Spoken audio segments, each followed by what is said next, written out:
We are back to our regularly scheduled Frostburg Sports Awards here on week 5, and we've got Kendall Hooper, who's our female athlete of the week after women's swimming brought home their first ever MEC championship. Kendall, a big moment for you guys, and congratulations on that win. How does it feel to be named conference champions? Yeah, it feels pretty good. So we get into the meet itself, and at a very large meet, the GMAC and the MEC both at the same time competing there, and the GMAC with a lot of talented teams there at the top, and in some of the races just the MEC fighting amongst each other for the places there. But to be at a meet at that size and that scale for, you know, essentially your first big college meet, what was it like in the atmosphere there? Going in, it was kind of scary. I didn't know what to expect with all the teams. I knew a lot of them were fast. You know, there were 2 conferences there, not just the MEC, so it was definitely really intimidating. And not just that, but I didn't know how I was going to perform. I knew that throughout the few months training and stuff, I've been doing pretty well, but going in with all these big teams, I was really nervous, didn't know how I was going to do, and I just was hoping for the best. The key difference in this type of meet as opposed to the meets where we're just competing against one other team is that you get to swim prelims before, and you know, in the morning and around noon you get to get those prelims, see where you seed compared to everyone else, and then you swim later in the finals. Is that more of a benefit to you to be able to know kind of where you stand going into things, or is it, you know, a little bit more tiresome considering that you're swimming almost twice as much? For me personally, I prefer to have prelims and finals just because I'm a swimmer who needs to have the prelim race to know I can do better at night. I like going into the morning, swimming, getting a time, going back, resting, knowing what I have to do later on that day, and then going and getting a second chance to do it. And typically most people do better at the finals, so. I suppose it's also a help having it spread across 4 days rather than just in a couple. Across those 4 days, you picked up 4 individual victories, which was the most for Frostburg as a team. And did you ever feel during that meet that, you know, you weren't necessarily like carrying the team, but you know that you're performing well for yourself, and in turn, that's helping the team as well? I was thinking about the team a lot when I was swimming. Personally, for me, I think I was just swimming for myself as well, because I knew what I could do. I knew what I was capable of. I was having a great meet, and I just wanted to benefit everyone too. And I think the whole team contributed to the victory as well. One of my teammates, Liz Perry, she is such a good swimmer, and we honestly, both of us carried too, and Lydia as well. We all just had a great meet. Speaking about the team as a whole, and also in those victories, you were on part of 3 relay teams that also picked up first places for the MEC as a total of 4 relay teams that all won events. So it speaks to the team aspect that, you know, you obviously swim your leg into the relays, but you have 3 teammates that you also need to perform well. And, you know, seeing some of the pictures and some of the video is that you guys are just all cheering each other on and hoping that you can get across that finish line. But those relays, and you mentioned Liz and Lydia and Amaya Burke too, Francesca Cravois-Surratt, they all really contributed in those relays as well to, you know, it's kind of been what the team has been working up the whole year, correct? Yeah, everyone on the relays team really stepped up this meet. You know, some people may have not been performing their greatest during their individual events, but when it came down to the relays, the whole team just, you know, got themselves together, and we did what we had to do in the relays to score points. And honestly, a lot of people improved their times during the relays and not in their individual events, which is pretty amazing, but yeah. Wanted to talk about your head coach and the coaching staff, Andrew Fultz, who's his first year as a head coach. He's been here for a couple years as an assistant, but, you know, to bring this team together, he was hired pretty late in the process and, you know, over the summer and then getting a start in the fall. But, you know, with this being such a young team, he's a first-year head coach. To bring home a championship from that, what does that say about him and the coaching staff overall? I mean, it's pretty amazing what he's been able to do coming in so late, not even having much experience at all being a head coach. And, you know, his first year, he brings home a title. It's pretty insane. And then looking at you personally as well, going into next season where this team is a very young team and 3 seniors that will be graduating, but everyone else is essentially a freshman and a sophomore and a few juniors here as well. Looking ahead at the conference, you would think, obviously from the outside looking, that we would have a good shot over the next couple of years to win a championship as well. But how will you guys stay motivated? What's going to be your off-season plan to keep it going and try to improve upon this for years to come now? I'm not really sure if there's a plan yet. I think with the swimmers we have now, we're just going to keep improving and getting better. We all motivate each other, and I think that's what's going to bring home another title next year, hopefully. All right, Kendall, well, thank you for coming on today. We want to congratulate you on the season overall that you've had and for the conference championship you won, and we've appreciated your time here on the Frostburg Sports Awards. Thanks for having me. All right, next up, we will have our male athlete of the week, Jack Moroskin from baseball, who had a fine weekend as baseball swept. So be sure to stay tuned here on the Frostburg Sports Awards. Back here on the Frostburg Sports Awards, and I'm with our male athlete of the week, Jack Moroskin from baseball, who had a fine weekend as baseball had a 3-game sweep over Bluefield State. Jack, I just want to get some of your overall thoughts on your performance and the team's performance this weekend. Yeah, well, having my first opening day start at first was new to me because I've closed all last year, and I think I did a good job of competing and giving the best I had that day. I've been preparing a lot in the off season and felt really good for opening day, pitching in 20-degree weather, which isn't ideal for like someone who's pitching on the mound that day. And our team, I think, came out really well. A lot of energy. A 3-0 start is big. It's big to start off with a sweep, and the guys really came together, and everyone in the lineup really brought everything they had. So like we had guys on the bench putting up just as good games as the guys who started. It's a lot of depth this year, and I'm excited.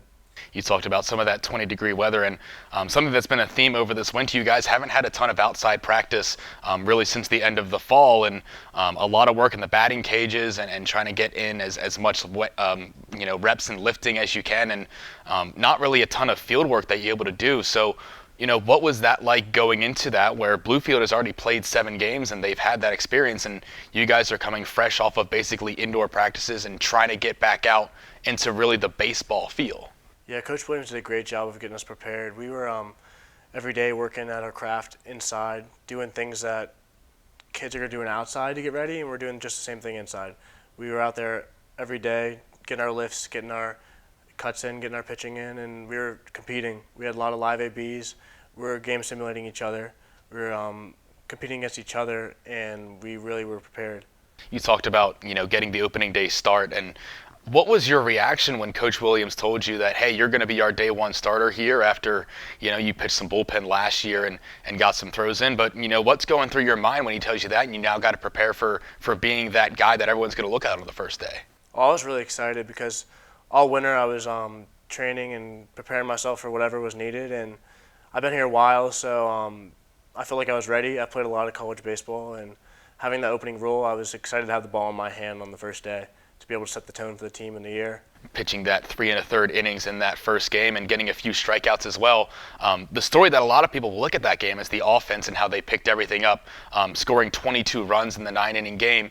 When you're on the mound, and obviously you can see from behind the plate, and it's 2 different worlds, but, having that offensive support from your guys, it gives you confidence on the mound to go and do your stuff then as well. 100%. Having a 2-run lead after the first inning coming in, and having just guys just pour it on just gives you even more confidence just to execute and play around with some pitches, work on some crafts, work on my slider, work on things that you normally wouldn't when you're just trying to chip away and get out ahead of guys. So, yeah, it's really great to pitch behind the bats we have in our lineup. It's exciting. It's like guys are just hitting, doing double celebrations one after another. So we get into the second day on Sunday then, and the first game, a really tight game. It was 4-3, and you had the hit in the 7th inning that kind of keep us in the lead and go up 3-1. And in that game, came in pinch hit for Drew Smith, who obviously a very talented hitter in himself, but you got 2 hits and 2 RBI in that game to really spark a win, and something that keyed into sort of the momentum going into the second game. Yeah, it's taking a rest after the first game, kind of getting my body right, and when Coach called upon me, I was ready to come in and really got myself locked in for that pinch hit, having guys on second and third, and I know it's a big time in the game to come in, so I was just really focused on the pitcher and thinking about the counts and the pitches he was going to execute, and I was lucky to get a good barrel on the ball and drive in 2 runs. So. And then in the second game, you go 3 for 4, pick up a double. Your first action in the field, that's outside of the mound, getting out in right field. Getting another big RBI in that one. But that was also a story of Bryce Jackson had a couple of big hits, and Trevor Jones had a great weekend as well. And you look at the lineup, and last year you were more of a leadoff guy in that top part of the order, and now kind of falling into like the middle of the rotation and getting into the power of the lineup. But you mentioned earlier just the danger of the entire lineup, top to bottom. A lot of teams aren't going to be able to deal with it. Oh yeah, it's exciting to just see everyone in the lineup down to the 9th guy. We're all going to be putting balls in gaps, hitting for power, and just driving in runs. So there's going to be guys sitting in the seat next week after that are just doing the job and getting extra base hits and providing things for the team. So it's just really exciting, the dynamic things of our offense. It was very, very, very good offense this year, and the guys really are bringing it. Getting into the next couple of weeks now, and you guys have a couple of trips down to North Carolina coming up for some tough southern teams that you'll be facing against. And on those road trips, it's been a little bit tough for the past couple of years. Obviously, COVID has limited a lot of the travel, but for you guys to get down and get in some warmer weather and get more game action before you come back to Frostburg, it's got to be a real asset to have finally this year, after the past 2 years, not really having those spring trips. Yeah, all the guys are really excited. We're talking in the locker room. It's supposed to be 75 down there this weekend, and everyone's super excited to play. The energy is going to be unreal this weekend, and we're all really excited just playing warm weather and not be rubbing our hands together between innings, just be ready out there and playing and having fun in the sun and just getting things done. So guys are really looking forward to this weekend, and it's awesome to have the opportunity to be there. All right, Jack. Well, we appreciate you being here on the Frostburg Sports Awards. I want to congratulate you on the weekend you've had. Certainly wishing you the best of luck for this upcoming weekend and for the rest of the season. And who knows, maybe we'll see you once again on this show as well. Thank you. All right, well, next up we have Andrew Fultz, who is our Coach of the Week, and he'll be wrapping up our Frostburg Sports Awards. So be sure that you don't miss that interview. Wrapping up Week 5 of the Frostburg Sports Awards, and I'm here with Andrew Fultz after women's swimming just brought home their first MEC championship, and the men finished a very respectable 3rd place in the GMAC MEC championship meet. Coach, first off, just congratulations on the win for the women, and just how does it feel to be conference champions? Yeah, thank you. It's very exciting. Lots of ups and downs throughout the year. Swimmers always worked hard throughout the year. It's a long season. And they dealt with, as mentioned, kind of ups and still a good bit of adversity this year, but pulled through and stepped up. And I'm just really happy for the team and the swimmers, and excited for them. We talked all year about how this was going to be the big meet of the year and some of the preparation that was going to go into it. It's a 4-day meet. You're competing against schools from an entirely another conference that are all very, very talented. I mean, Hillsdale and Findlay kind of run that conference in a way and scored a ton of points. But, looking at our performance and standing there and the preparation going into this meet, how are the swimmers handling it? And, was there an excitement level? Was there a little bit of nerves? Was it kind of a mixture of both going in? Yeah, definitely a little bit mix of both, especially up until that first swim, the first day, and even kind of rolling through there, just trying to keep moving on throughout the meet. They're excited, energy's up, especially, training throughout the year is so challenging, and it's difficult sport where you're really focusing on peaking for one meet of the season. So just kind of really, they did a great job. The team trusting the process and kind of knowing that, they put the work in all year, so it'll pay off. So there's those nerves until, as I mentioned, until they swim that first race. We started off that first day pretty strong for most of the swimmers, and to kind of see those results and just really carry that enthusiasm and momentum throughout the entire meet. Getting into the women's team first, and Kendall Hooper, who had just one of her best meets of the year and 4 individual victories, was also part of 3 relay team wins as well. And then Liz Perry as well, picking up a couple of wins as well for the MEC. And Kendall, we've talked about kind of all year as one of the top swimmers on this team and in the conference, but Liz really, really stepped up into her own in her sophomore year to pick up a couple of big wins there as well. Yeah, Liz, she really had a great year. I know her freshman season wasn't always exactly what she expected, a good bit of adversity, but really just put her head down and worked hard every single day this year, one of the most consistent workers on the team, and that really paid off here in the end. It's kind of really stepping up, and somebody that kind of with some of the other top swimmers we have, we just know like when it comes down to it, she'll be able to step up and really swim for not only herself but the team. And she just kept talking about wanting to win this meet like all year. So it's really great that she was able to step up and contribute to that. Some of the other contributors on the relay teams, Amaya Burke, who's a sprinter that hasn't necessarily gotten all the accolades, but certainly a key part in this. Francesca Cravois-Surratt and Callie Kobazier, Lydia Nebbiolo, who we talked about all year as well. Just some of the swimmers for those relay teams that, going into it, how do you decide who's going to be on what relay team and who's going to mesh well with other teams and other athletes as well when, pretty big events for some relays that some of them may have not always been together all year for those four. Yeah, it's definitely, you'd think in swimming it'd be easy to decide just because it's based on times, but there's so much more that goes into it because, we're not swimming at that peak performance throughout the entire year. Trying to find the best combination throughout all 5 of the relays that we have there throughout the meet. So definitely just kind of developed that plan in mind going forward. Even at some points, it came down to, there were a few relay spots up for grabs, and we kind of evaluated, especially through the first day, sometimes in the morning swim, seeing what those results look like, and then determine those relay spots from there. But at the end of the day, when those performances happened there and going back on past results as well, it was able to determine those, were the best combinations for those relays, and we practiced those and a few other tentative ideas throughout leading up to the meet, and just all came together, and they did awesome. They did great. A couple of other freshmen that stood out, and Natasha Paciello and Madison Kaufman, who have kind of flown under the radar in terms of their individual performances, but both got all MEC honorable mention performances over the course of the week, and some big results for you guys. And they're just two of really an entire team that shows that you have these standout performances, but it really does take a whole team to be able to pull off a championship at this type of meet. Absolutely. As mentioned, scoring, the conference meet scores out to top 24 places, and especially all those individual events. So you need those top scorers, but also everybody else up and down the lineup.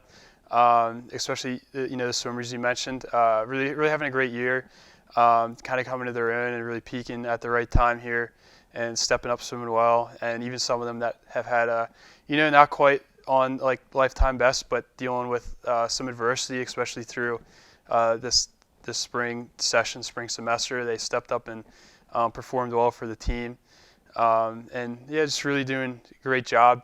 You kind of mentioned it takes a whole entire team, top to bottom. All those points add up, and even everybody else just doing their job to the best of their ability. Even some of those swimmers that don't necessarily score points or a lot of points, their job's still stepping up and swimming fast races and supporting their teammates. So it takes the entire collective of everybody to elevate the entire team to their potential.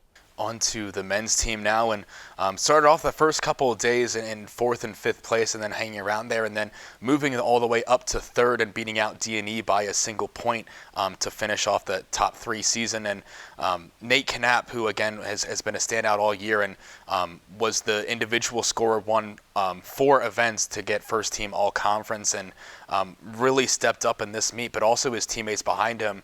He spoke a lot this year about some of the leadership, and some of the other guys have stepped up, and but in this meet he really was the one to kind of lead the way for the team in terms of scoring, and first place scorer in the entire conference. Yeah, I was really excited for him. He performed very well. He had a very great meet, a lot of big drops, and he's been working hard all year to improve his technique, his craft in the pool. He's still, even as great as he's been, just every single day he's always working hard to get better, trying to keep improve. Even he could tell you, I think that he liked some of his performances and where he was, but even already focusing back in on some places where he can improve and move up and score even higher. So it was really exciting to see him come into his own with that and step up on the big stage and perform very well. We talked somewhat earlier this year about the leadership and guys that are going to step up in terms of being vocal leaders and guys that can do it in the pool as well. And a few sophomores in Noah Loper, PJ Emrich, and Justin Geisler, Jackson Miller can throw in there as well, that they all really have stepped up this year when they've only really had 1 year of experience under their belts, but they've all stepped up, got their performances, and were real leaders, over the entire meet to pick up the team if anyone was down and really, support one another and really impressive for just a couple guys that are in their second year of swimming. Yeah, absolutely. Kind of as people you mentioned too, a lot of them dealing with a lot of adversity, but stepping up and, swimming the races, bringing the team together. Definitely, they're kind of almost maturing beyond their years a little bit, having to do that a little bit early with the youth on the roster there. But they're all doing very well. As you mentioned, Noah, dealing with some adversity, still stepping up and getting some lifetime best, even if just by a little bit. He's going to work hard every single day. PJ really stepped up this year as one of the bigger vocal leaders among the team. Justin, a ton of adversity here through the last few months, and stepping up, and even if not quite, kind of another theme with the team. If you're still not quite performing exactly where you want to be, just kind of moving on, doing the best you can, and really supporting your other teammates. And then, Jackson, he's one of the hardest workers in the pool. Never complains about anything, always kind of leads by that example, exemplifies like what that work ethic should be like. And that really paid off for him here, having some big time drops at this meet. You look ahead to next year, and on both sides, really, and the women's team loses 3 seniors that will be, have to replace. But you look up and down, and it's a lot of freshmen and sophomore on their end, and the men will be bringing back a lot of juniors and a lot of sophomores next year as well. From the outside, you look at it and you think that these two teams could continue for the next couple of years to compete for conference championships. Obviously, with the meet just ending and everyone needs recovery and time to build. But looking at the offseason and planning ahead is looking at next year. This team has a chance to repeat for the women, and for the men even push into that top 2 and possibly even win. That's the goal for sure. On the women's side, a lot of the scorers coming back, losing, as you mentioned, a couple of seniors that were very reliable and scored, some points for us. It would be difficult to make up not only the points but what they brought to the team outside of the pool as well. But hopefully, adding some more pieces, some more swimmers, and getting a few people, hopefully getting a few people back that weren't able to contribute here this past week on the women's side will help continue that excellence and growth on that side. And then just the men's side, not having any seniors. Hopefully just kind of keep building with who you have and keep improving. And hopefully next year be able to take another step up on the men's side towards competing for that championship. Well, Coach, I want to thank you for being on today with us, and congratulations once again on winning the conference championship and for the meet overall as well. We've really enjoyed you being here on the Frostburg Sports Awards all season, and certainly wishing you the best of luck for next year as well. Thank you. Appreciate it. It's been a good season. All right, well, that wraps up this week of the Frostburg Sports Awards. So we'll be back next week with another pair of athletes and another coach. So thank you for watching, and go Bobcats.